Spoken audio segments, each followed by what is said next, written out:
Todos bem-vindos, né, ao podcast. O nosso podcast é chamado Include Math. E nesse episódio a gente está recebendo, né, eu tenho o prazer de receber a professora Eliane Costa Santos. Ela é doutora, né, em Educação pela USP, mestre em Educação Matemática pela PUC de São Paulo, a Pontifícia Universidade Católica de São Paulo, e licenciada pela Universidade Federal de Santa Catarina. Trazer a Eliane para conversar com a gente tem a ver com o objetivo do nosso bate-papo de hoje, que é discutir, na verdade, isso foi uma questão que surgiu tanto comigo, Gabriel e a Juliana, da gente ver que existe um eurocentrismo muito forte na academia. A gente, ao longo do curso, a gente vê realmente a matemática centrada assim,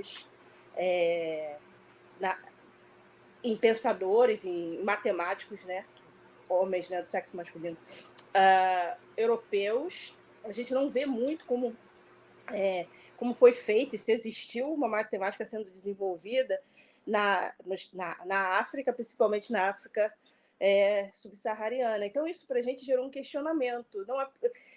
Como que não existia matemática? Como que não existiam estudos em matemática, né? Nessa região também. A gente achou gerou um questionamento interno entre a gente, né? E como atualmente, ainda hoje, né, na matemática, você não vê uma valorização, né, assim, amplamente na academia da abordagem dada à matemática, considerando a cultura africana. E aí a gente também não vê muito como que é feito pesquisa em matemática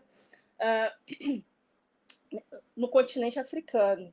E aí a gente, como o nosso professor, né, indicou você, aí a gente falou assim, bom, vamos chamar ela para nos não só passar para a gente, mas para o público também informação que hoje a gente na academia pouco vê, não é? Então, seja muito bem-vinda, Eliane. E se você quiser falar alguma coisa antes da gente começar as perguntas, seja bastante bem-vinda.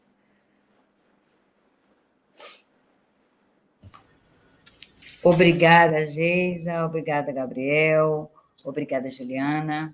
É um prazer enorme poder estar conversando, inclusive porque a gente precisa estar decolonizando saberes, tá? A gente precisa estar discutindo outros conhecimentos que não esse que são hegemônico.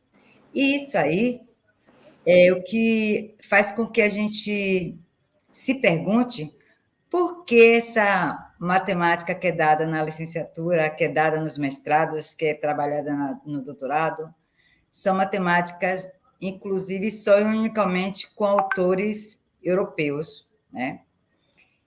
E aí a gente, nesse bate-papo, a gente pode começar a pensar, por que não pensar em outros espaços, em outros continentes, e por que que essa relação se dá só e unicamente em um único continente, né? As nossas bases são essas. Então, um pouco eu espero que nessa nossa conversa a gente possa estar dialogando um pouco sobre isso, porque para mim é um prazer enorme sempre, nesses meus últimos tempos, eu tenho conversado muito sobre colonialidade e decolonialidade, tá? E eu acho que uma forma que a gente tem de tratar todas as áreas do conhecimento é a gente disseminando outros saberes, é a gente quebrando essas epistemes que temos hegemônica da colonialidade e que, portanto, só alimenta e retroalimenta e subsidia a Europa. Então, obrigado por esse nosso primeiro momento e que ótimo que vocês, hoje no início da educação, no início do princípio de carreira de vocês, já estão questionando esses saberes. Muito obrigada. Antes de começar as perguntas, a gente vai se apresentar. O nome é Geisa Esteves. Eu sou na verdade, eu sou economista, e fui fazer matemática por realmente amor à matemática. Então, fiz matemática pura, agora estou fazendo a licenciatura e estou fazendo um mestrado em matemática. Aí, Gabriel e Juliana, vocês podiam falar um pouquinho de vocês também. Bom, eu posso também. Meu nome é Gabriel Gomes. Eu fiz o bacharel em matemática junto com a Geisa. Nós somos amigos de longa data aí de graduação. Assim que a gente acabou o bacharel, a gente quis fazer a licenciatura. Então, a gente está fazendo a licenciatura junto aí também, mais uma caminhada junto. Só o mestrado que a gente se separou um pouco agora. Mas eu também estou fazendo mestrado em matemática, só que é em outro lugar. Eu faço na PUC, ela faz na UF.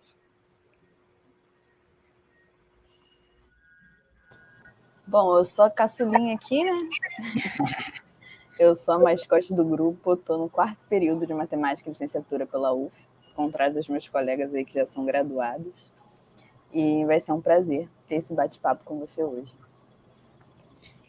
Prazer enorme. Eu sou Eliane Costa Santos, como a Geisa trouxe. Geisa já apresentou minha graduação. Agora eu digo para vocês que é importantíssimo eu dizer que eu sou africana em diáspora, tá? Sou africana diaspórica. E é essa identidade que subsidia, inclusive, meus conhecimentos.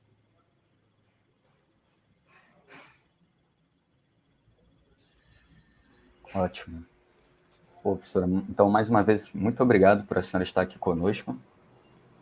Eu vou começar, então, a roda de perguntas, pode ser? Todos concordam? Sim. Sim. Tá, então, a primeira pergunta que nós temos foi uma dúvida que todos nós tivemos em comum, que foi saber o porquê a senhora escolheu estudar e pesquisar matemática, e por que seguir o ensino do caminho em matemática. Ok. A matemática sempre foi um bicho-papão para todas as pessoas. Só que, diferentemente disso, para mim não, tá? E também, como eu fui militante do movimento negro desde muito cedo, eu sempre me perguntava por que as pessoas têm tanta dificuldade em matemática? Por que essa matemática ela não é traduzida para outros conhecimentos? E aí, uma das respostas estava justamente porque no MNU, que era o movimento negro, que é o movimento negro unificado, no qual eu fazia parte, Ana Célia da Silva, que é uma pesquisadora doutora na área de português, linguística, línguas, uma pedagoga, na verdade. Ana Célia da Silva, ela falava sempre para mim assim, olha, na nossa área, né, que em português, a gente sempre resolve os problemas tentando descobrir por que é que as crianças não têm identidade com o português, por que as crianças não se veem com identidade na escola e em matemática. Aí, isso me instigava, isso me fez, inclusive, não apenas estar na licenciatura, mas também querer estar no mestrado, ser uma pesquisadora, e não nessa matemática pura, porque eu já não acho que essa matemática pura dê conta dos nossos conhecimentos. Eu acho que a gente precisa conhecer outras matemáticas, a gente pesquisar outros valores, e aí é onde eu vou, aprofundo, indo para a etnomatemática. Tá? Além de eu acreditar que a gente precisa pensar que há outros valores.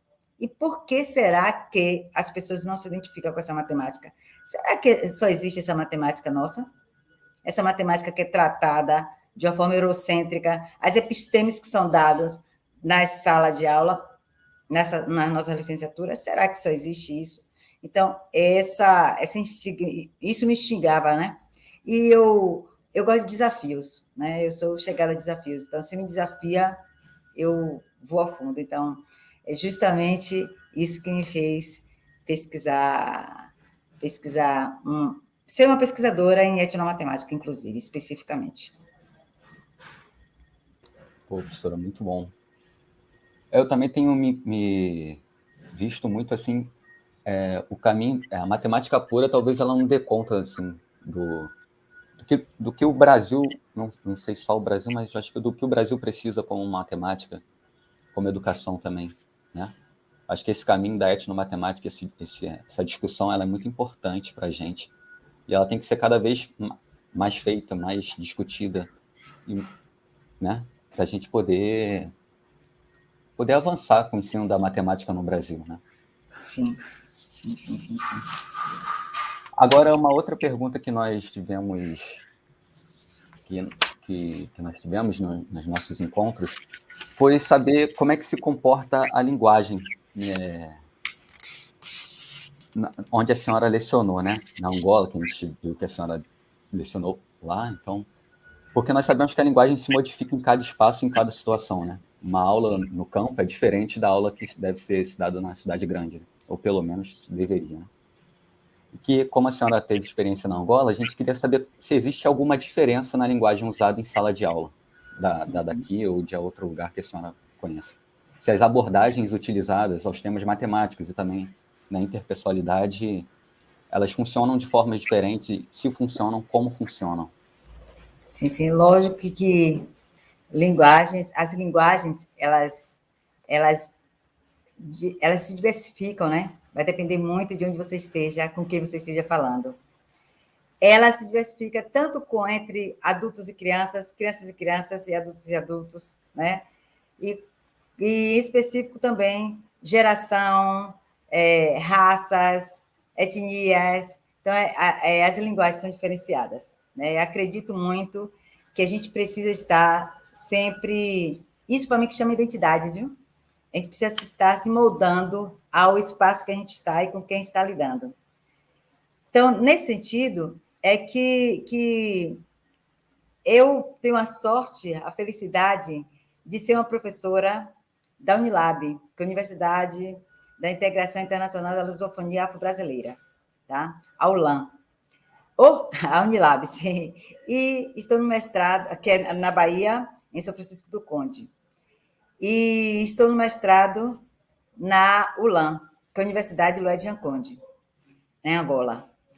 Tanto na Unilab, que tem uma quantidade de africanos muito grande, quanto na ULAM, que é a universidade em Angola, eu lido com esse mundo africano, tá?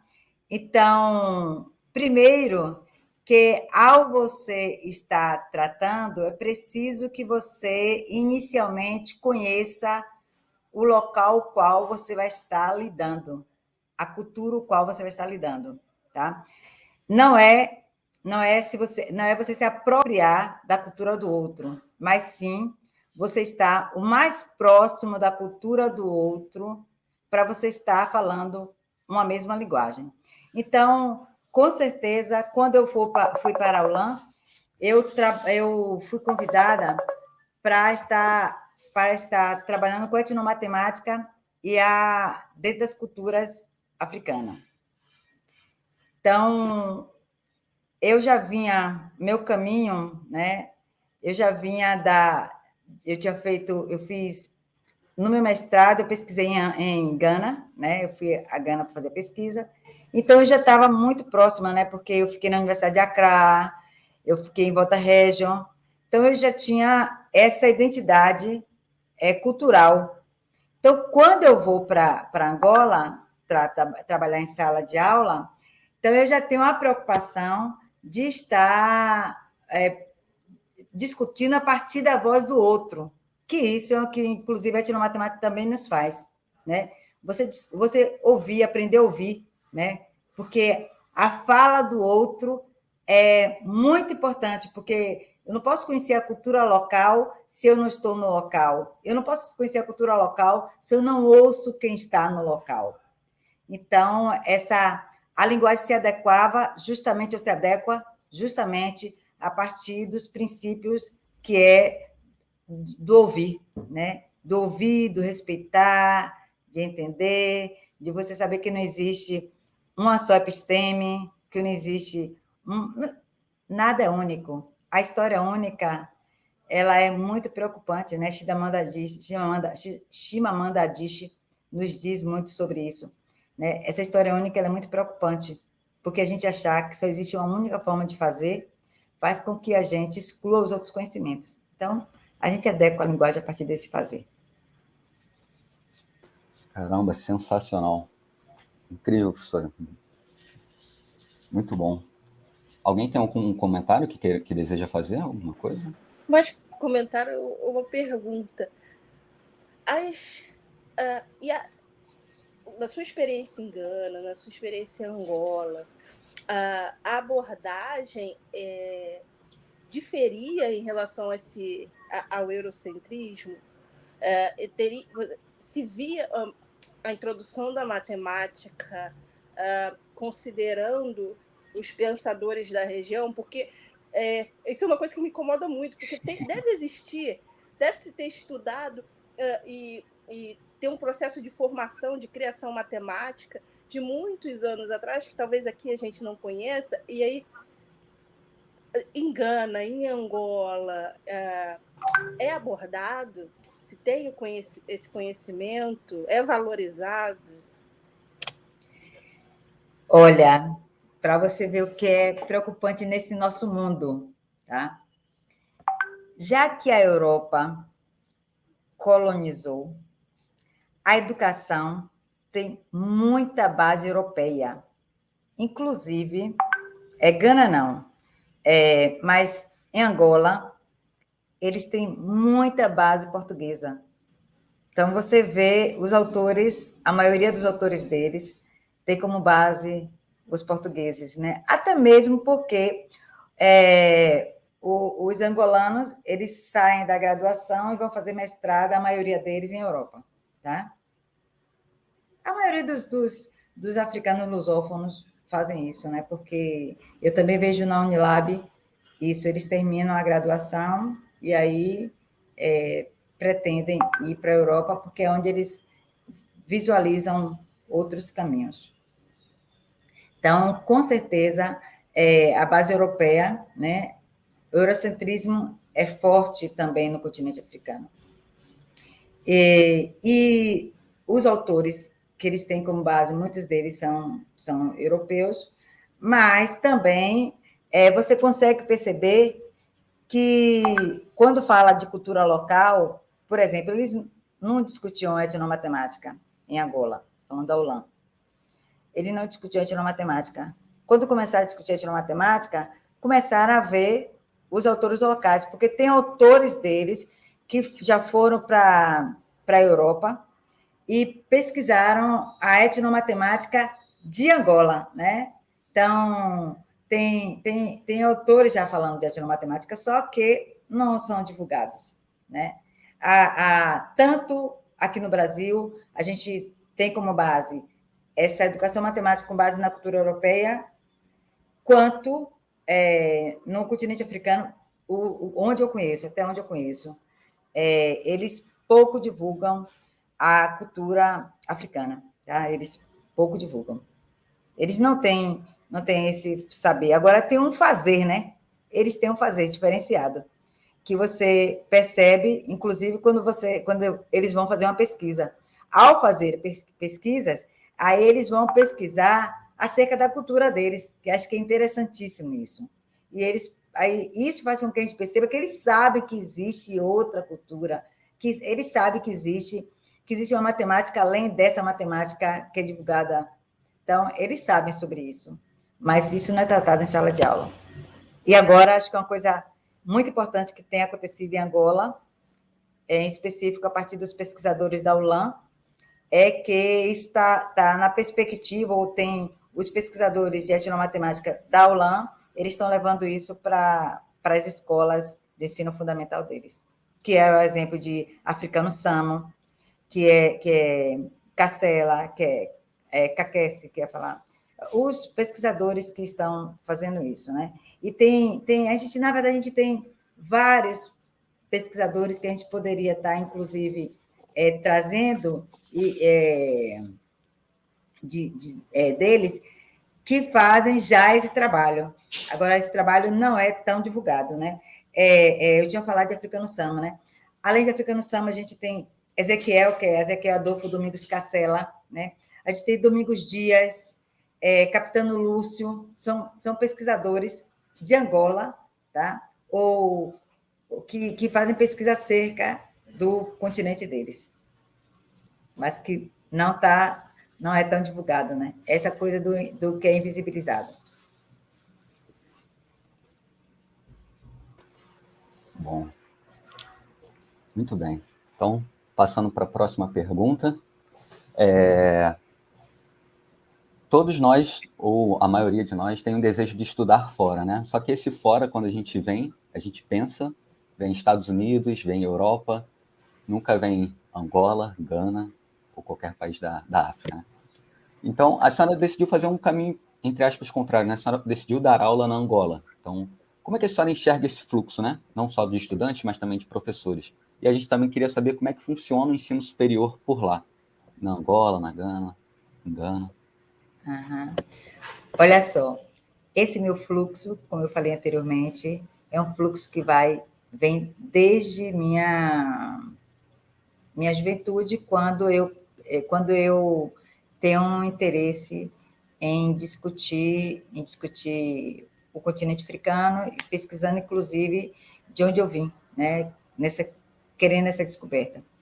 E aí, então, esse acho que é meu princípio.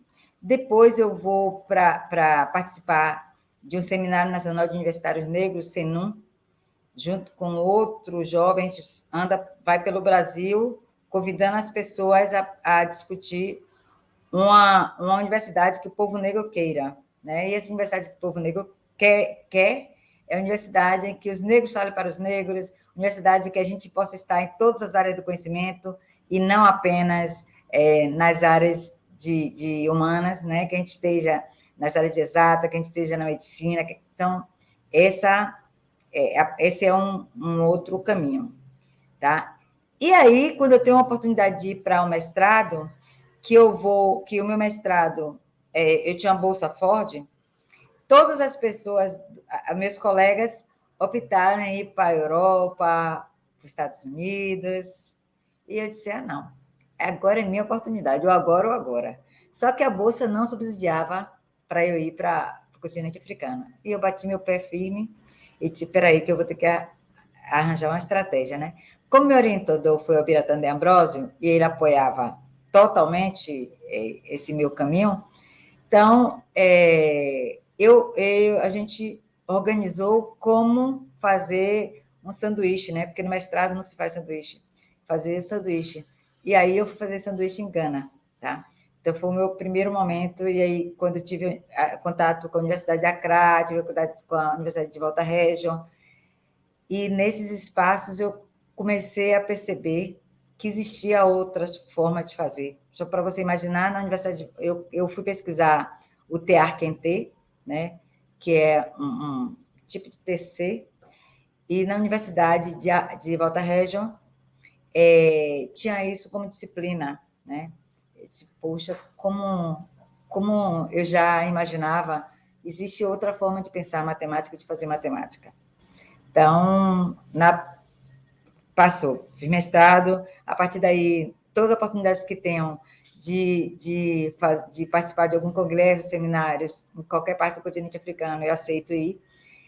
E surgiu essa vaga na ULAM, né, no mestrado. Eu sou do GEPEN, Grupo de Pesquisa, de Educação e Pesquisa em Etnomatemática, da USP. E também coordeno o GEPEN, que é o Grupo Interdisciplinar de Estudo, Pesquisa e Etnomatemática da Unilab. Aí o GEPEN foi convidado para ter essa vaga da ULAM. Então, quando foi convidado, um componente do GEPEN, que é Rodrigo Abreu, colocou à disposição, e aí eu me candidatei logo de imediato, né? Digo, essa é a minha oportunidade, e fui. E lá eu percebo que existe, sim, um diálogo, mas com muito fundamento, né? Assim, todas as áreas do conhecimento muito ligada à Europa. Então, eu digo, não, eu preciso pensar, né? Eu preciso pensar como é que esse ensino superior pode ser diferenciado, né? Como é que a gente pode mostrar para esses estudantes que eles podem valorizar a cultura deles. E aí foi essa a minha perspectiva em tratar etnomatemática na cultura africana na ULAM. É essa a minha perspectiva, né? Essa é a minha perspectiva. Muito bem. Então, ensino superior, desculpa. O ensino superior, como eu disse, o ensino superior, a matemática no ensino superior, nas universidades, no continente africano, também tem uma base muito forte europeia. Entendi. E só Sim.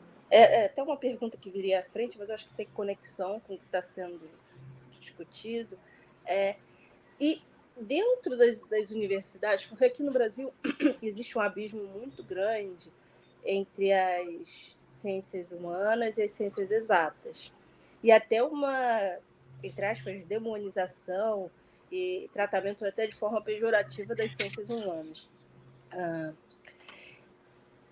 Na sua experiência em Angola e em Gana, existia uma maior conexão entre as ciências ou isso também, esse tipo de situação também ocorria? Também existe essa separação, essa desconexão? Essa desconexão, ela é a nível mundial. Volto a afirmar e reafirmo que essa colonialidade ela tem um poder muito grande, tá? Então, ela desconecta, ela coloca cada um em uma caixinha, tá? Então,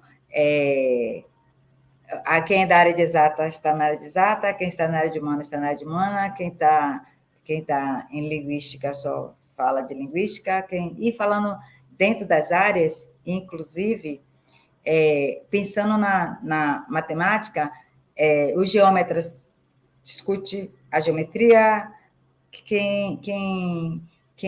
os algebristas discutem álgebra, tá? Então, cada um dentro de sua caixinha.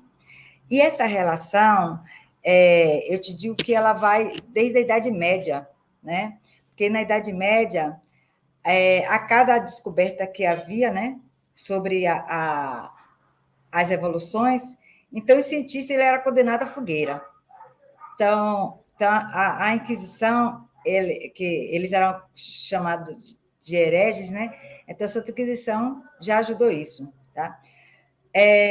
Isso, ele vem, esses conhecimentos desconexos, a não crença no conhecimento do outro, vem desde a Idade Média, acompanha a nossa educação, e isso, inclusive, por volta do século XIX, quando o estudo de cálculo passa a ser específico e a matemática começa a ser separada das outras áreas, separa também a álgebra da geometria analítica, da linear, e imagine, então, os outros conhecimentos. A gente tem, infelizmente, as pessoas tendem a avaliar que as áreas ela tem uma hierarquia, quem é superior e quem é inferior. Então, se você é da matemática, além da hierarquia, ela tem raça e ela tem gênero, tá? Então, se você é da matemática, provavelmente, se a pessoa estiver sem ver, só ouvindo, ela vai achar que você é um homem. Aliás, pela voz não, né? Pela voz distingue se você é homem ou mulher, talvez, às vezes. Mas se não for assim, se for talvez na leitura, vai achar que você é um homem e branco, dependendo do que você esteja tratando, tá? Da mesma forma que se você estiver na área de humanas, você vai ser uma mulher, tá? E provavelmente negra se você estiver com ensino básico. Quando você vai para o ensino médio, aí você pode até já diferencia um pouco, mas no básico é essa a imagem que se tem. O que acontece no continente africano é porque tem muitos negros, só tem negros, ou o domínio dos negros, tá? Então, você encontra, tanto em todas as áreas do conhecimento, você encontra negros e negras, tá? Só que a linguagem dessas pessoas é que diferencia, porque vai depender de onde elas estudaram. São poucas as pessoas, tá? Que são que chegam a fazer mestrado, doutorado. Então, essas pessoas estarão lá na universidade, com certeza. Serão elas as pessoas escolhidas, porque elas já saem e as que voltam é justamente para poder ir para as universidades de lá. Então, a gente não distingue muito, não vê muitos brancos dando aula. Isso eu falo nas universidades que eu tive acesso, tá? Na Universidade de Moçambique, a pedagógica, na ULAM, em Accra, em Volta Region, nessas universidades. Você não vê muitos brancos, mas você vê muitos negros, mas é certo de que sejam a maioria absoluta homem, né? E que eles tenham feito mestrado, doutorado em Europa, a maioria deles. Poucos, raros, que fizeram fora de Europa, mas a maioria é Europa. Ah, e também uma coisa que você vê muito em Angola são cubanos. Em Angola, são cubanos. Até um questionamento agora que surgiu você tem uma relativa integração, né, entre os países lusófonos, né? Só que, por exemplo, quando eu fiz economia, tiveram alunos que estudaram comigo, que eram de Angola, por exemplo, de Moçambique. Na matemática, por exemplo, a gente vê no Brasil uma movimentação muito grande de estudantes latino-americanos, peruanos, bolivianos. E aí, apesar da integração com a língua, você não vê uma movimentação, por exemplo, de moçambicanos, de angolanos para o Brasil para estudar matemática, que é o que você falou, né? Apesar de existe essa integração, mas o interesse está todo voltado para a Europa, talvez pela questão da própria questão da colonização, principalmente Angola, que foi uma que rompeu o laço, né, com o colonizador há muito pouco tempo, do seu ponto de vista histórico, né? Sim. Olha só, realmente, só por que as universidades não têm muitos dos africanos? Porque são poucas universidades que têm acordos bilaterais, têm esses acordos, tá? Porque eles não podem vir de lá para cá e não terem uma bolsa, né? Não terem ações afirmativas de permanência. Então, e o que eu digo para você, quando no início eu falei, eu sou uma pessoa feliz de ser uma professora da Unilab, porque a Unilab tem uma quantidade de africanos grande, justamente pelos acordos bilaterais, pelos acordos que existem, né? Então, os africanos dos países lusófonos estudam na Unilab e em todas as áreas do conhecimento. Hoje, eu estou em Malês, que é aqui na Bahia, tá? Porque primeiro eu estive em Redenção. Então, aqui na Bahia, não tem o curso de matemática. Tanto que eu sou do curso de pedagogia e dou etnomatemática no curso de pedagogia. Mas em Redenção tem tanto o curso de matemática quanto o curso de engenharia e os africanos estão nesses cursos, tá? E eles querem estar nesses cursos. Então, não é porque eles não querem estar nos cursos da área de exatas, de ciência e tecnologia. Não é porque eles não querem estar, não. Se eles vêm para a Bahia, não tem.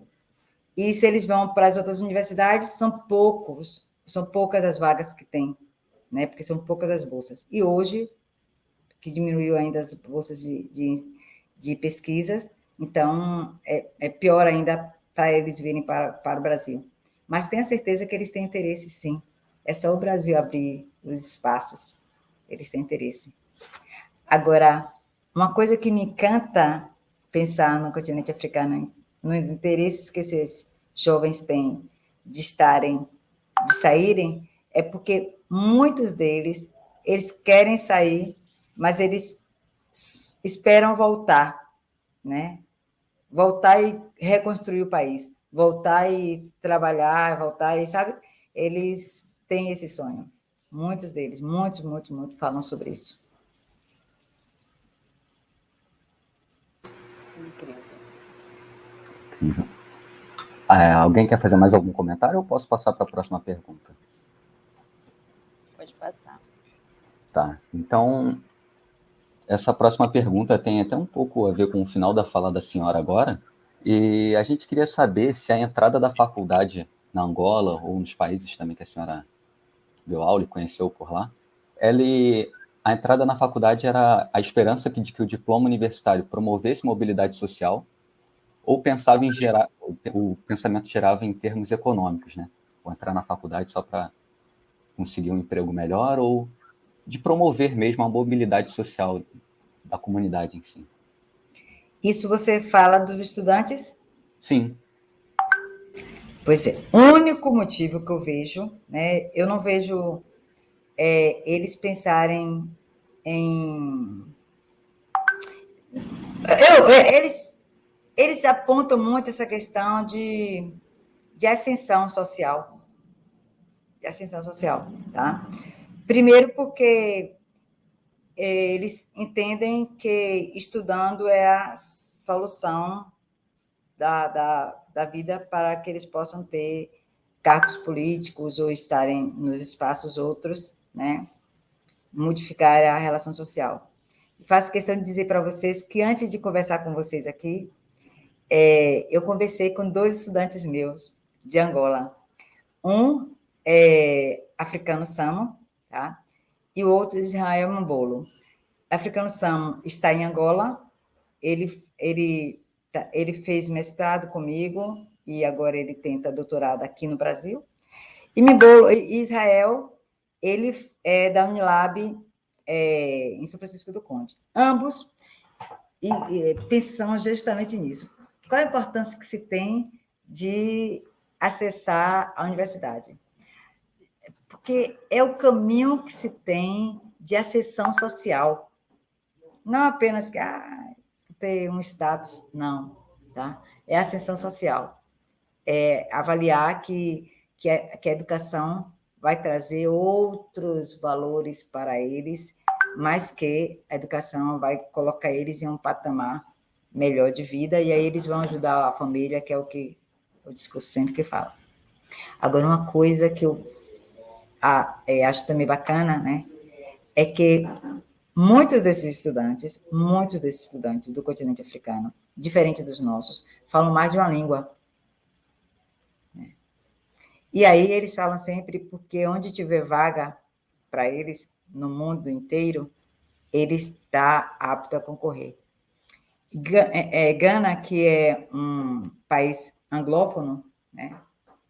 Diferente de Angola, que é lusófono, diferente de Moçambique, diferente de Guiné-Bissau, que são lusófonos, Gana, que é anglófono, e os estudantes, eles falam várias línguas, além das línguas locais, tá?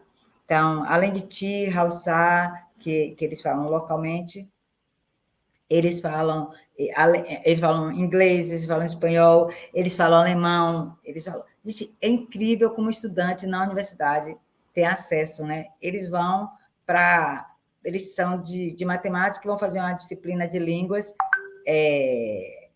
de russo. O menino que foi meu pesquisador, inclusive, ele falava russo. Eu, menino, para que vai falar russo? Aí ele, se aparecer uma vaga, por que eu não vou concorrer? Né? Eu digo, poxa, essa não é a visão que a gente tem no Brasil, nossos estudantes. Não, no máximo que a gente tem é que eu aprender inglês. Tá? Para ir para a Europa, né? Ou Estados Unidos. Caramba, incrível. Sim. Isso. Que incrível. Alguém tem algum comentário que deseja fazer? Só e aí, as pessoas que acessam a universidade, em geral, são as pessoas de maior poder aquisitivo, ou você consegue ver uma entrada maior de pessoas de classe média baixa? Porque aí realmente tem a ascensão. A questão da ascensão social e a questão realmente de você, da disseminação do conhecimento e mostrar a possibilidade da entrada na universidade. Também para as gerações subsequentes, né? Nas universidades em nos países que eu conheço, não. Tanto é só estar na capital, né? Porque o grande problema, justamente, é quem está no campo, quem está na área rural. Esses daí são poucos e que acessam, tá? Tem mais dificuldade. Mas as universidades, inclusive, têm residência estudantil. Então, eles ficam nas universidades, nas residências estudantil. Mas, então, não tem essa distinção. A distinção que tem é que muitos deles precisam trabalhar, os da zona rural, tá? Eles precisam trabalhar na zona rural e, portanto, eles não vêm para a zona urbana para estudar. Mas os que vêm que podem conciliar trabalho e escola, eles vêm para a zona urbana estudar. Então, eu não vi tanto essa questão de os mais pobres não estudarem. Agora, existe uma pobreza que é uma pobreza miserável, como existe no Brasil, que se a gente perceber também que os pobres de Maré Desci do Brasil também não estão na universidade, né? Então, eu vejo lá da mesma forma. Os pobres de Maré Desci não estão na universidade. Agora, qual a grande diferença que eu percebo é que você vê, da mesma forma que aqui você vê uma favela e um prédio muito grande, né? Um prédio lá de não sei quantos andares, você vê também em um país anglófono, que agora eu vou falar de Gana, porque em Angola não percebi isso, mas você vê também ter uma casa muito pobre, uma casa muito rica. Mas os dois meninos brincam, correm pela rua da mesma forma, brincam. E estão na mesma universidade, depois crescem, estão na mesma universidade, juntos. Tá? Esses dois estão. Agora, é claro, um é filho de um nana, filho de um rei, e o outro é filho de um trabalhador, de um pobre, de um... Sabe? Então, mais essa relação essa distinção, essa lacuna existente, eu acho que é menos, é menor, né? É mais próxima do que aqui no Brasil. Aqui no Brasil é um abismo, né? É esse abismo, está tentando lembrar essa palavra. Esse abismo, né? Ele se aproxima mais. Né? Agora é lógico, né? Que a gente não vai poder ter pessoas que elas nem não têm nenhuma condição, nenhuma mesmo, de poder estar acessando uma universidade, porque nem tiveram condição de acessar a escola primária. Né? Então, o índice de analfabetismo é muito grande, né? Então, as pessoas não têm essa condição. Mas, quando tem, passou desse índice, vão adiante. Eu queria fazer uma pergunta, agora tocando um pouco sobre esse assunto. Aqui no Brasil, a gente está à mercê do desprestígio, né, da nossa profissão, tanto para o pesquisador quanto para o professor. O mesmo você viu nos países que esteve na Angola? Ou foi possível observar que lá eles têm uma valorização maior dessas profissões? Juliana, há uma valorização maior dessas profissões. Primeiro, que é incrível como a educação é algo que eles valorizam. E, independente de pensar que qualquer profissão passa primeiro pelo professor, né? Independente disso, o professor lá é altamente respeitado, os professores são respeitados. Você percebe pelo veste do professor. Aqui a gente pode ir, os homens podem ir de bermuda para a universidade, né? Lá você só vê os professores arrumadinhos, você só vê eles de calça, você vê... Lá está um calor e eles estão de paletó, sabe? Dessa forma. Então, há uma valorização. E mais do que acontece na Europa, sabia? Porque, assim, eu digo, olha, esses professores, eles passam pelas universidades. Por exemplo, quem estudou na Universidade de Alminho vai ver que os professores também se vestem...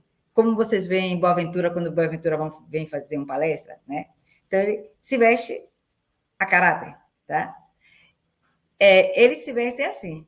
Só que eles permanecem dando aula, eles vão para o país dele, né? E permanece dando aula assim. Então, há uma distinção, inclusive, entre quem é estudante e quem é aluno, ou quem é estudante e quem é professor, né? O professor vai estar sempre alinhado, e o estudante tem um trato com o professor de distinção, que às vezes até me incomoda, mas é assim, eles chamam você de professor doutor, né? Professor doutora Eliane, né? Então, há um trato, né? E falam, professora doutora, sabe assim? Eles têm um respeito muito grande.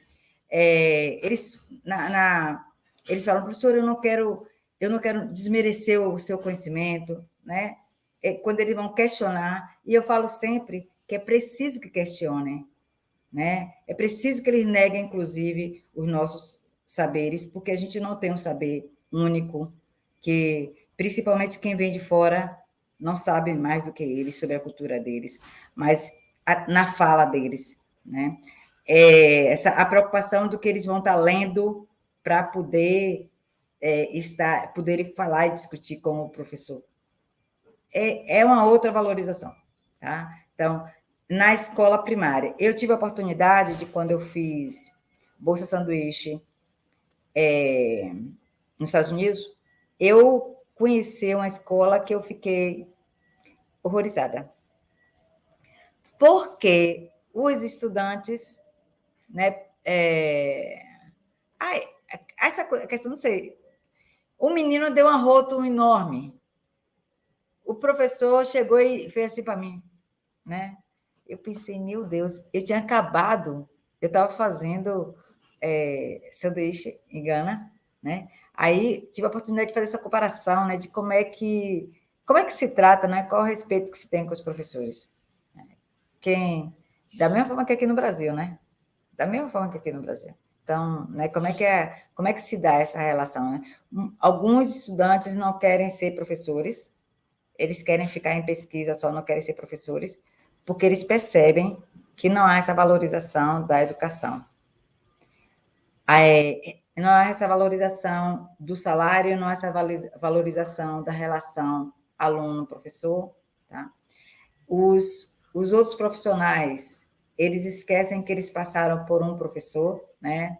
Um médico, por exemplo, ele esquece totalmente, eu falo sempre isso, ele esquece totalmente, né, de quem formou eles.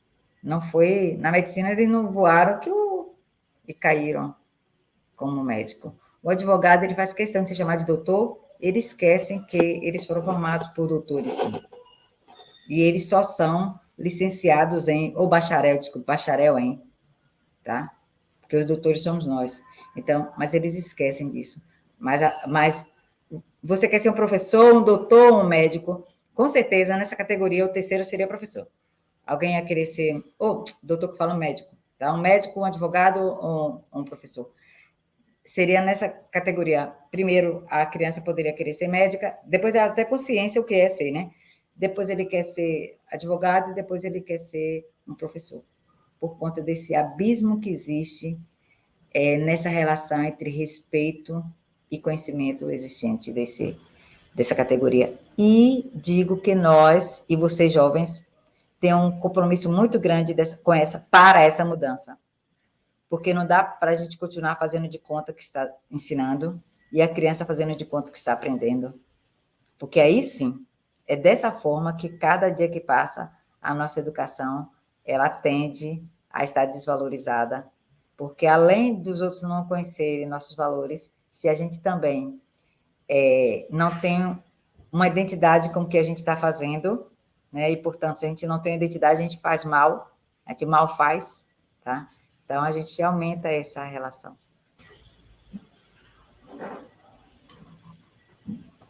Perfeito.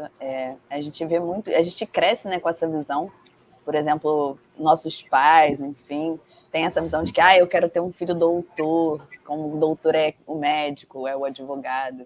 Eu até hoje brinco, inclusive, com minha mãe, meus pais, assim, não, eu posso ser doutora, eu vou ser doutora. Doutora é quem tem doutorado, não é o médico, não é o advogado. Então, eu acho que é muito importante o debate que nós estamos tendo aqui, porque realmente somos nós que faremos a diferença. Então, futuros professores, ter essa conversa, ter esse debate e fazer diferente. e mudar um pouquinho do cenário e das futuras gerações. Com certeza. E aí é o que eu espero, né? Confesso que eu espero dessa geração de vocês. E dentro desse contexto que a Juliana estava falando, vou até adiantar assim, uma pergunta, porque eu acho que está relacionada. Você tem uma valorização maior do professor, e dentro desse contexto assim, de sala de aula, por exemplo, em si, principalmente no ensino, no que a gente chama, né, de ensino fundamental, ensino médio, nosso ensino básico. Fazendo uma analogia, né, com Gana, com Angola, você tem algum conhecimento assim de, na hora de apresentar conteúdos matemáticos, por exemplo, se faça uso ou se lance mão de técnicas ou abordagens, por exemplo, que sejam próprias de Angola, próprias de Gana, próprias de uma região, sejam materiais ou formas de jogo, ou jogos específicos. Se tem essa prática dentro da sala de aula, assim. Uhum. Olha só, Gisa, quando eu vou trazer olhando de cá para lá, né? Ao nós brasileiros estarmos em um desses países, a gente começa a perceber as abordagens que se tem diferenciada daqui do Brasil. Só que para eles não, para eles está naturalizado, né? Por exemplo, os jogos, aí eu vou trazer Sona, tá? O Sona, que Paulo Guedes difundiu, mas que Jorge Veloso é um africano que hoje pesquisa isso, e que é muito importante que a gente leia a partir também do olhar de Jorge Veloso. Eles trabalham o Sona como se tivesse já incorporado nessa relação social e educativa, tá?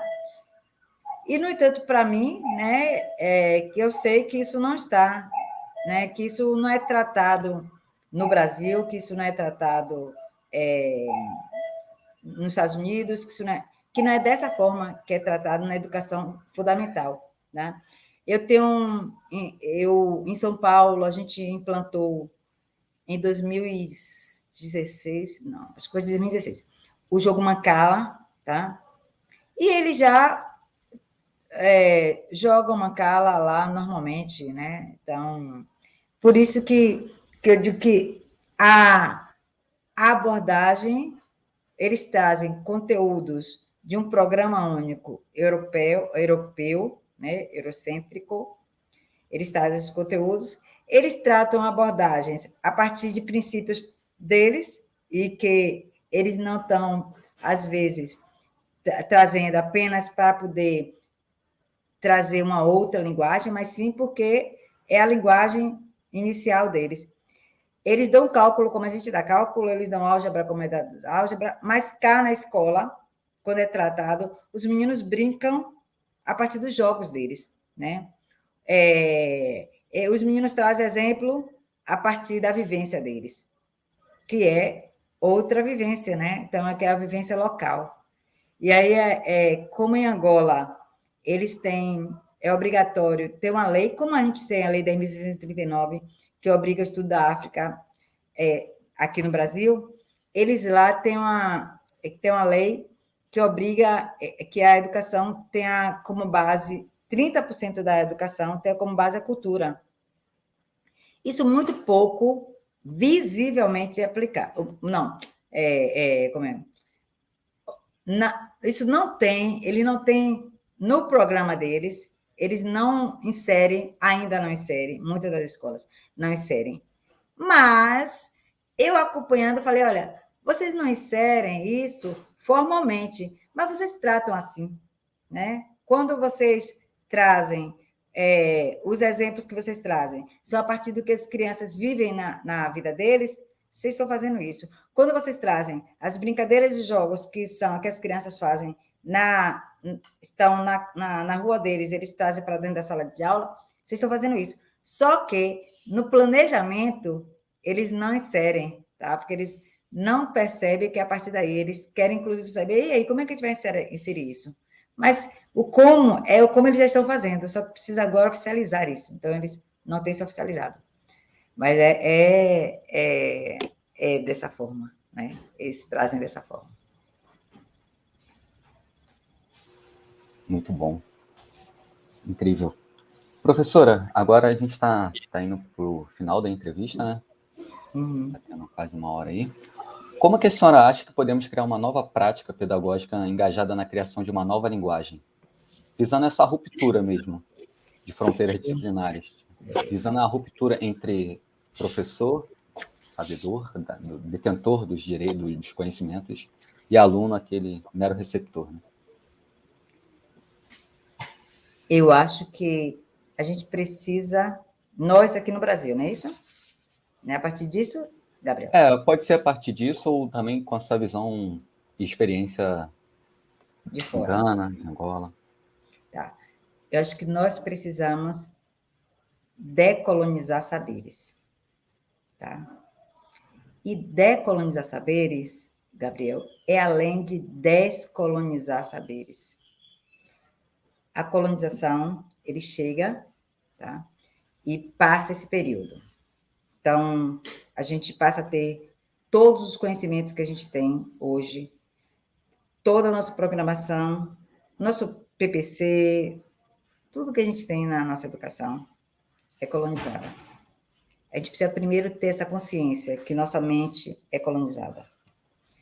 Quando a gente passa a ter consciência de que essa mente é colonizada, a gente começa a ter princípio como esses que vocês estão tendo, de buscar outros saberes, de buscar outros fazeres, de questionar na sala de aula, de propor, inclusive, para os professores, porque muitos dos professores, eles não têm, eles não, por que eles não estudam a matemática do continente africano? Por que eles não questionam como é que, será que o Teorema de Pitágoras é dessa forma? Por que os professores não fazem isso? Por que os professores não trazem para a gente outros conhecimentos que não são esses que são hegemônicos?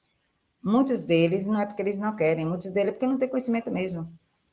Tá? Então, cabe, para isso, a gente estudar a história da matemática com olhar, tem interesse em estudar a história da matemática, tá? Com olhar que seja a partir do continente africano e a partir de autores do continente africano. Eu falo que a gente precisa insubordinar, tá? A gente precisa ser insubordinado, sim, a gente precisa quebrar essas regras. E aí, eu digo que insubordinar seria a gente, nas nossas pesquisas, a gente valorizar as outras culturas. E valorizar as outras culturas, eu digo que também é valorizar a cultura indígena, tá? De valorizar a cultura africana, mas também valorizar a cultura indígena. Tá? É a gente ler autores que discutem essas relações, a gente ter a ruptura com o racismo, né? A gente pensar no antirracismo, a gente pensar que precisamos ser antirracista, independente de que seja branco ou negro, que a gente precisa ser antirracista. A gente ter acesso, se a gente quer ler autores americanos, bora ler Arthur Power, bora ler Gloria Gilmer, tá? Se a gente quer ler autores africanos, bora procurar Jorge Veloso, Ezequiel Domingo Cacela, Africano Samo, Domingo Dias, Capistano Lúcio. Se a gente quer ler autores brasileiros, bora procurar Bárbara Carini, bora procurar Eliane Costa, bora procurar Cristiane Cope, vamos procurar Carlos Matias, e procurar Carlos Matias, inclusive, eu vi muito o que ele fala, porque é de extrema importância. Bora estudar etnomatemática, bora estudar etnobotânica, bora estudar etnociência, tá? Bora pesquisar decolonialidade, entender que mais do que descolonizar é decolonizar, porque quando a gente descoloniza, a gente está apenas denunciando, e aí a gente tem que sair da denúncia para ir para a ação. E aí, quando a gente vai para a ação, a gente vai para a decolonialidade, tá? Então, bora fazer isso? Bora ler história da África a partir dos africanos, tá?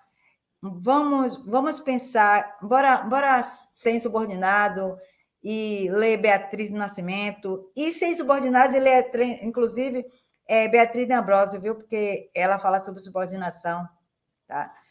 Eu acho que é um pouco dessa relação que a gente precisa ter para poder a gente mudar esses epistemes, para poder a gente, Gabriel, ter outros valores, outros conhecimentos. Lógico que a gente não vai estar negando os conhecimentos existentes no continente europeu, tá? Mas a gente também conhecer outros. A gente leva para a sala de aula uma coisa e a outra. Se a gente vai falar de jogos, a gente falar de jogos, dos jogos que existem, que as crianças brincam na rua aqui no Brasil, mas também trazer o jogo Mancala, trazer outros jogos que estão no continente africano.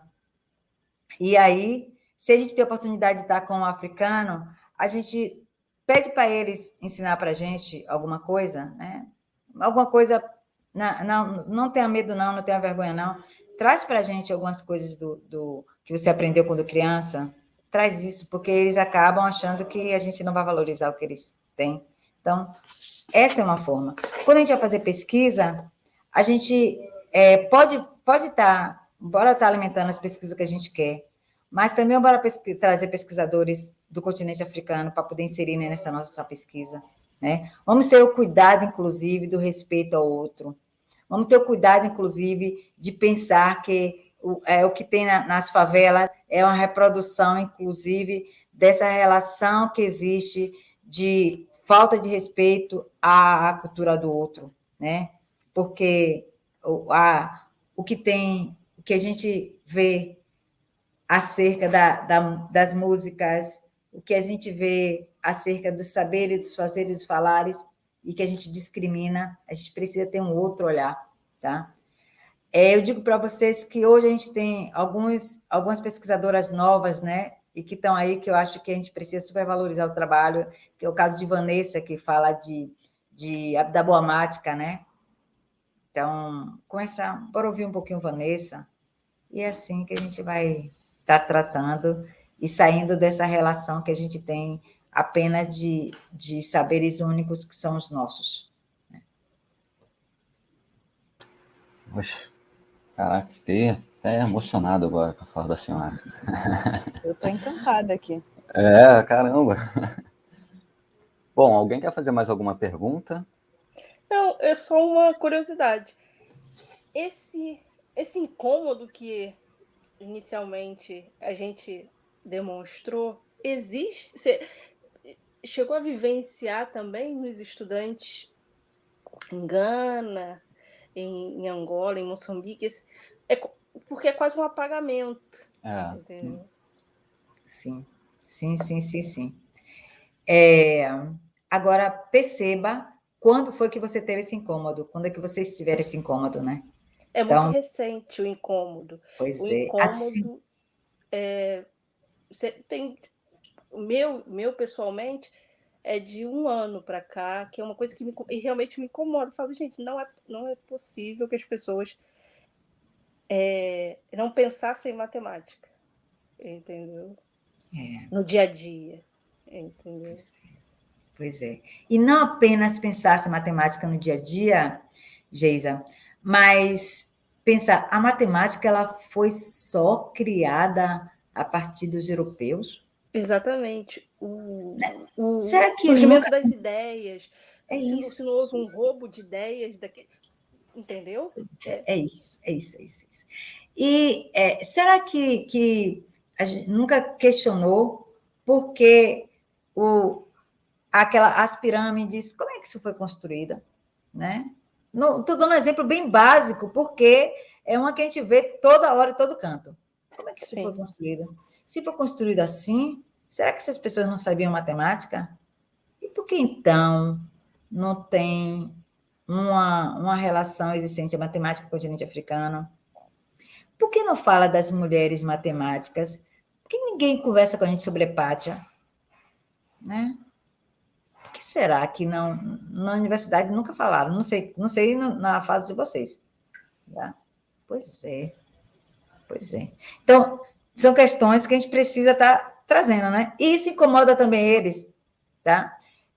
Deles pensarem porque nas universidades deles mesmo isso não é questionado. E o que eles trazem sempre como resposta é que talvez seja porque a matemática... Primeiro que os países que eles têm como visão, como meta, não é os países do continente africano, né? Então, eles avaliam sempre que a matemática que é dada nos cursos de matemática são para que você tenha um conhecimento um conhecimento maior acerca de outros países que são bem desenvolvidos, né? Mas que incomoda eles que precisa se falar desses conhecimentos que também são trazidos a partir do continente europeu. Desculpa, a partir do continente africano. Eu tenho um orientando, esse que eu falei, africano Samo, que como equação de segundo grau só é dada a partir de Bhaskara, né? Então, ele pesquisa e aí ele leva para a sala de aula dele outras formas que é dada a partir de vários países do continente africano. Então, isso, sim. Mas quando é que isso aparece? Isso aparece só quando você já está cá, como vocês agora, né? Isso não aparece cedinho, não aparece no ensino fundamental, não aparece isso, cara. Depois de amadurecimento, né? Então, é um tempo. Agora, cabe não ficar aí. Esse incômodo não ficar só entre vocês e acabou, né? Esse incômodo precisa sair, né? E a partir desse sair, vocês começarem a pesquisar uma coisa e pesquisar outra, né? Pesquisar o que vocês estão na linha de vocês, mas também fazer esse diálogo e fazer os outros professores também estarem incomodados, né? Lógico que muitos professores que são brancos, às vezes esse incômodo não chega até eles.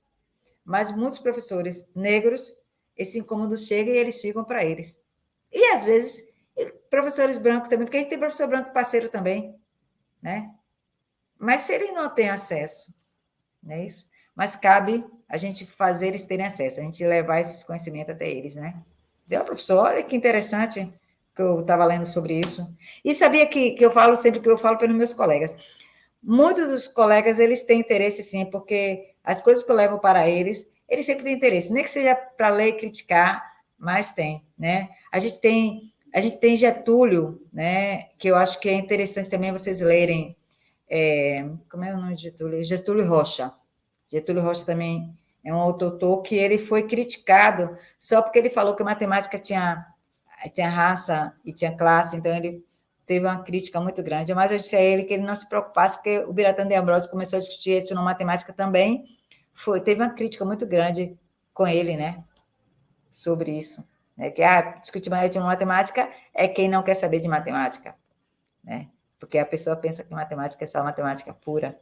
E o que é matemática pura, aliás? Nem eu sei o que é matemática pura. Que pureza é essa? Pureza de onde? Pureza de onde? Né?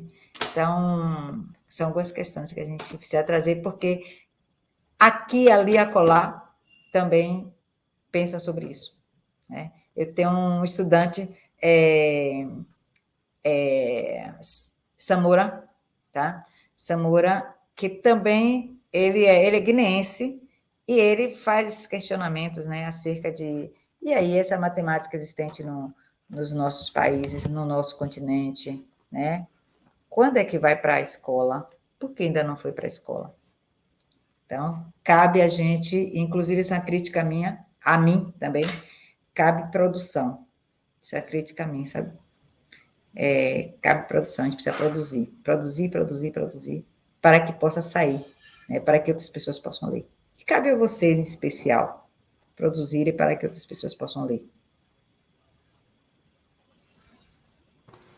Muito bom. Muito bom.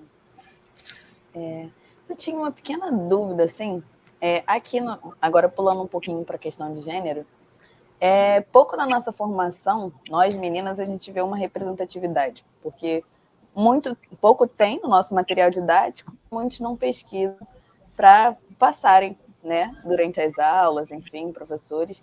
E eu senti um pouco isso durante a minha formação básica, né? A ausência de estudar matemáticas, conhecer, enfim. E eu queria saber de você se existem políticas que estimulam as meninas a estudarem e a pesquisarem matemática nos países que você visitou. Não existe. Não existe. Não? Não existe. Israel estava falando para mim que, às vezes, tem pais que estimulam pai, mãe, avó, avó, tia, tio, tá? Que essa relação de família é diferente da nossa. Então, estimulam as meninas irem para a escola e estudarem para que elas não casem cedo, tá? Porque é muito comum que as meninas casem cedo. Então, existe isso. Mas não tem estímulo à pesquisa. Você vai fazer matemática. Não. Você vai fazer ciência e tecnologia. Não. Você vai fazer exatas. Não tem isso. Até mesmo porque é mais fácil, você vai fazer pedagogia para ser professora, né? E ensinar as outras pessoas. Então, é isso aí. Pode... Mas que essa não é uma perspectiva, essa não é uma preocupação que tem, não, viu? É existente. Igual a nossa, né? Igual a nossa. A gente não tem representatividade. A gente não se vê. E isso, hoje a gente tem outras pessoas pesquisando isso, né? Evanildes Costa é uma pessoa que está pesquisando essa questão das mulheres na educação matemática. Temos outras pesquisadoras novas que estão trazendo isso, né? Justamente para que a gente quebre essa relação. Porque, como a educação, inclusive, a educação por si só, ela é machista, né?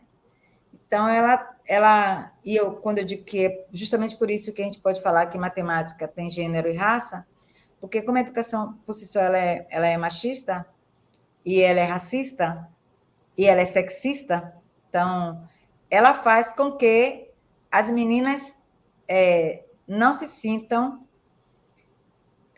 capazes de estar nessas áreas, né? Então, quando a gente chama algumas colegas nossas para poder estudar matemática, aí elas falam, não, eu não dou para números, né? Não, coisa de cabeção. Não. E aí a gente percebe que, por que isso, né? Por que será que esse processo? Tanto que as pessoas que gostam de matemática, no geral, são poucas, né? Tanto faz. Em qualquer classe, a gente vê que são poucas das meninas, em comparação aos meninos. São poucas, tá? E das meninas negras, aí você vai ver que é bem menor ainda.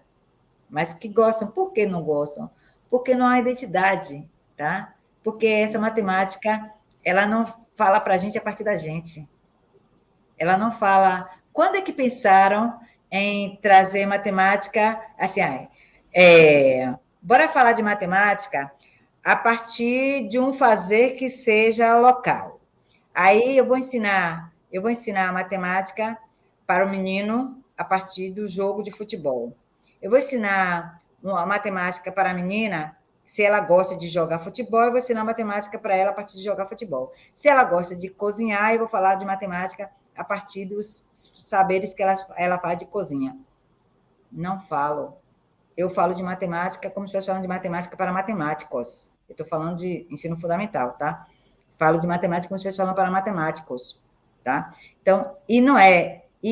quando eu falo de matemáticos, eu não estou falando de licenciado não, viu, gente? Porque vocês foram para a licenciatura, vocês agora são matemáticos porque passaram pelo bacharelado, tá? Que a partir daí vocês são educadores matemáticos. Então, as pessoas não distinguem isso. As pessoas pensam que entram na escola, vão dar aula e continuam falando a partir do bacharelado, não a partir da licenciatura, tá? eu vou ensinar como se estivesse ensinando cálculo para calculista. Eu não vou ensinar como eu estivesse ensinando cálculo para, se eu vou falar para alguém que tem identidade com a maré, eu não vou ter a preocupação de trazer os saberes da maré para ele. Se eu vou ensinar a partir isso conjugado à relação existente nessa matemática da sala de aula, viu? Não é que eu vou separar, não. Vou trabalhar uma coisa e a outra, tá? Eu não vou se a menina ela namora muito, eu vou ensinar matemática falando para ela desse namoro. Que, se ela já pensou que se ela for beijar e ela passar muito tempo grudada, ela vai tirar o ar da pessoa. Não vai existir. Existe uma relação de equilíbrio, de equidade. Então, de equilíbrio. Sim, então, ela não vai. A gente não tem como. A gente não pode estar falando em uma linguagem que o outro não conheça. Tá? Eu posso falar. Equação é algo tão fácil para ensinar, por exemplo, e eu não posso falar para uma menina que mora na favela, tá? De equação, apenas a partir da relação numérica, sem trazer para ela esse equilíbrio que tem da favela, né? E dos morros, né? E a cidade bem estruturada, tá? Eu pedi para ela, inclusive, nessa comparação, o que falta em uma favela, em um morro, para que tenha as mesmas relações que tem ali na parte de baixo, no bairro nobre, tá? Sem que eu faça isso. E aí, quando eu começo a me apontar o que falta em um para chegar ao outro, eu vou começar a partir daí a falar de equação ou de inequação. Mas se a gente não tem essa sensibilidade, a gente vai estar falando de matemática para matemáticos, tá? E a gente não vai trazer as relações da cultura local, a gente não vai trazer uma equação, tá? Uma ação de equilíbrio para eles, a partir dos conhecimentos deles. E isso aí é sem fazer distinção em que área do conhecimento você está, porque não dá para falar de matemática sem que você fale de biologia, sem que você fale de história, tá? Não dá para a gente falar de matemática sem que a gente possa lembrar que as relações não podem ser dicotomizadas. A gente não pode estar falando como se cada um tivesse na sua gaiolinha, né? Porque pense nas relações da genética se não fosse a matemática. Pense na relação da música se não fosse a matemática. Então, bora falar de uma coisa e trazer essas outras coisas para a próxima? Vai ensinar fração e trazer também... tá ok, vou ter que lembrar de Pitágoras, tá, mas eu vou falar de relação de fração e vou trazer um fio para eles, vou fazer um exemplo para ele das notas. Mas eu não sei nota, professora, eu não sei tocar, não sei nada, mas eu tenho um vizinho, sei lá quem, um professor de música das outras universidades, que eu posso trazer para a minha sala de aula, para no dia que eu vou falar de fração, eu trazer essa pessoa para falar sobre nota musical para eles. Então, é a partir desse pensar. Que não dá para ser sozinho, viu? Porque a gente não sabe de tudo. Nem queremos saber de tudo. Nem precisamos saber de tudo. A gente só precisa pensar que a gente não pode ficar na nossa gaiolinha sozinha.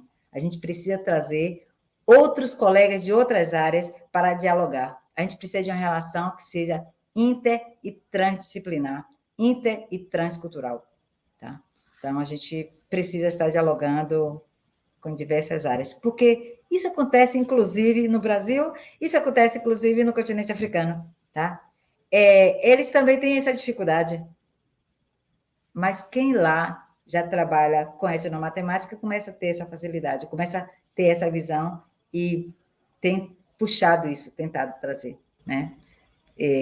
Por isso que eu digo para vocês que é importante conhecer outros pesquisadores, né? Conhecer os pesquisadores do continente africano, porque eles vão poder estar trazendo para vocês outros conhecimentos. Aí vocês vão estar vendo que é importante conhecer e valorizar a cultura do outro, né? É importante a gente saber o que é que Jorge Veloso discute no Sona, né? O que é que Paulo Guedes já trazia e que ele hoje traz, né? O que é que Glória Guilherme ela discutia com os trançados e que hoje Luane Bento traz, né? Então é importante que a gente esteja dialogando com outros conhecimentos, tanto do continente africano quanto daqui do Brasil, né?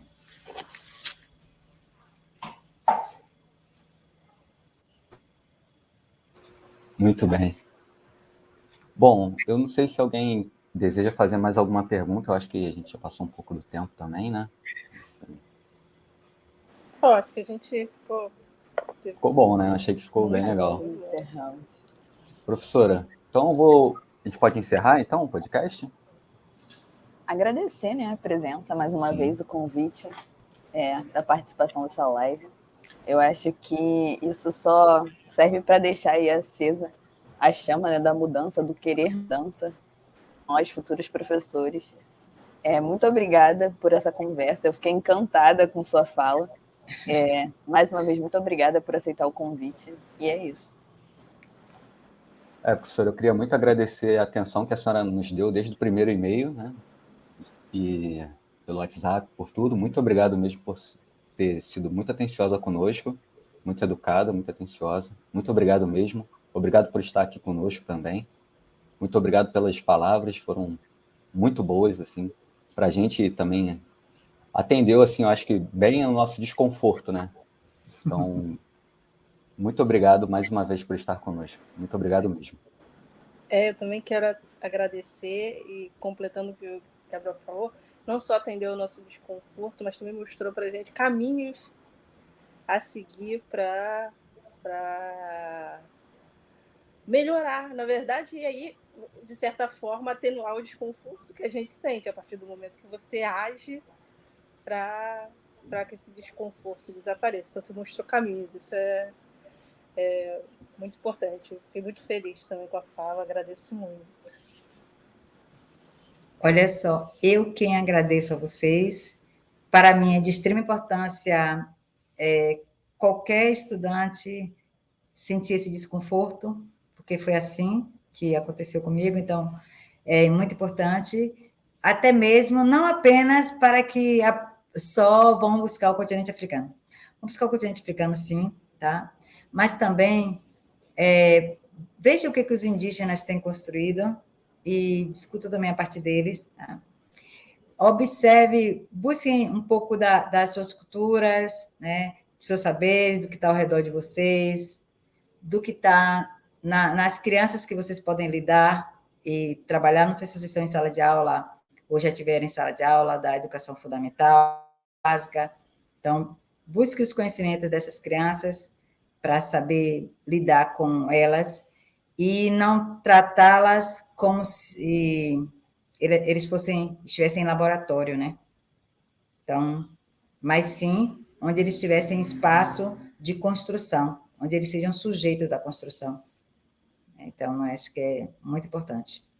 E aí, vocês vão ver porque a gente tem a necessidade de a gente conhecer a nossa base, né? Como minha base é africana, eu sou descendente do continente africano, então é por isso que me faz ter interesse, porque eu não quero estar em laboratório, não quero ser o bichinho que as pessoas pesquisam.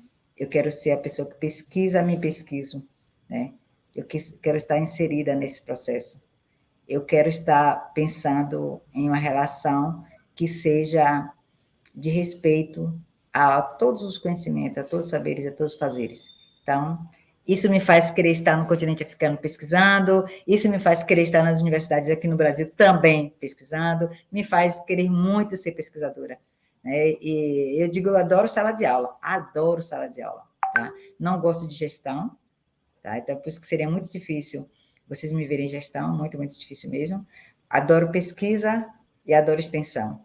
E aí, isso me faz querer estar aqui em sala de aula, me faz querer estar no continente africano em sala de aula, tá? Porque a gente pesquisa, né?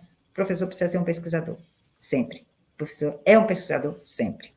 Tá? Então, obrigada a vocês pelo convite. E desculpa porque eu falo muito também, né? Um cheiro com carinho a cada um de vocês. Fiquei arrepiada aqui. Então tá. Muito obrigado, professora. Valeu, Juliana. Valeu, Geisa. Vou encerrar a transmissão aqui agora. Muito obrigado, tá?